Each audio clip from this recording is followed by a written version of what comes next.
Bohuslav Hulín Gras. Zlínský expres jede do Zlína. Hulíně se koleje dělí na všechny strany. Rychlíky i osobáky plní ranní plány. Vlak projíždí tlumačovem, rychlost vůbec neklesá.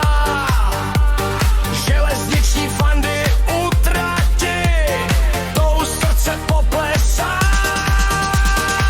Tady to sviští, tady to žije, každá výhybka svůj směr si kryje. Zlínský expres.